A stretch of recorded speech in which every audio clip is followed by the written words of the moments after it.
പശ്ചിമേഷ്യയിലെ സംഘർഷങ്ങൾ രൂക്ഷമായതോടെ ലോകത്തിലെ ഏറ്റവും തന്ത്രപ്രധാനമായ കപ്പൽപാതകളിലൊന്നായ ഹോർമുസ് കടലിടുക്ക് അടച്ചിടേണ്ടി വന്നിരുന്നു.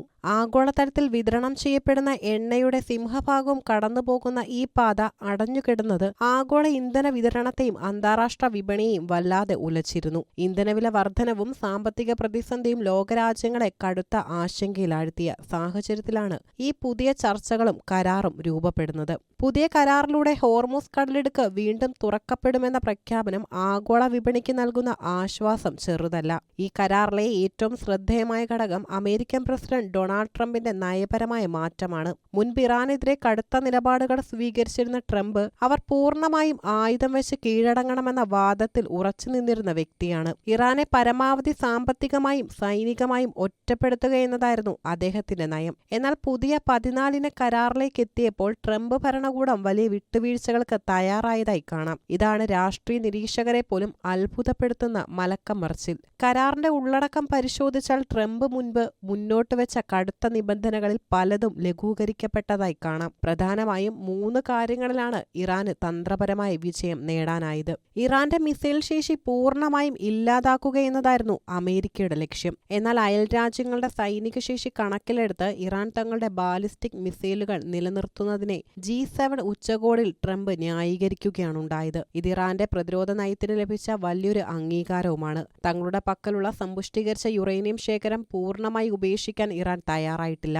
ഭാവിയിൽ ഇതിന്റെ അളവ് കുറയുന്നതിനെക്കുറിച്ച് തുടർന്ന് ചർച്ച ചെയ്യാമെന്നൊരു പൊതുധാരണ മാത്രമാണ് കരാറിലുള്ളത്. ഇത് ഇറാന് നൽകുന്ന ആണവ പദ്ധതികളിൽ താൽക്കാലികമായെങ്കിലും മേൽക്കൈ നൽകുന്നു. കരാർ ഒപ്പുവെച്ചതോടെ ഇറാനെതിരെ അമേരിക്ക ഏർപ്പെടുത്തിയിരുന്ന കടുത്ത സാമ്പത്തിക ഉപരോധങ്ങളിൽ ഉടനടി ഇളവുകൾ പ്രാബല്യത്തിൽ വരും. ഇറാന്റെ തകർന്നു കിടക്കുന്ന സമ്പദ് വ്യവസ്ഥയെ പുനർജീവിപ്പിക്കാൻ ഇതേറെ സഹായിക്കും. ട്രംപ് ആവശ്യപ്പെടുന്ന നിരുപാധികമായ കീഴടങ്ങൽ ഈ കരാറിൽ ഒരിടത്തും കാണാനില്ലാത്തത് അമേരിക്കൻ രാഷ്ട്രീയത്തിൽ വലിയ പുകിലിന് കാരണമായിട്ടുമുണ്ട്. വിട്ടുവീഴ്ചകൾക്ക് ട്രംപ് തയ്യാറായതോടെ അമേരിക്ക ഉദ്ദേശിച്ച ലക്ഷ്യങ്ങൾ നേടാനായോ അതോ ഇറാൻ തന്ത്രപരമായി വിജയിക്കുകയാണോ ചെയ്തതെന്ന ചോദ്യവും ശക്തമാണ്. ട്രംപിന്റെ ഈ മൗനവും പിന്മാറ്റവും അദ്ദേഹത്തിന്റെ ആഭ്യന്തര രാഷ്ട്രീയ പ്രതിച്ഛായയെ ബാധിച്ചേക്കാം. കടുത്ത നിലപാടുകളിൽ നിന്ന് പെട്ടെന്ന് പിൻവാങ്ങിയത് ഒരു നയതന്ത്ര പരാജയമായി പ്രതിപക്ഷം ഇതിനോടകം തന്നെ ചിത്രീകരിക്കുന്നുണ്ട്. പശ്ചിമേഷ്യയുടെ സമാധാനം കൊണ്ടുവരാൻ സാധിച്ചുവെന്നത് ട്രംപിന് അവകാശപ്പെടാമെങ്കിലും ഇറാന് നൽകേണ്ടി വന്ന വലിയ വിട്ടുവീഴ്ചകൾ ഈ കരാറിന്റെ വിജയത്തെ ചോദ്യം ചെയ്യുന്നു.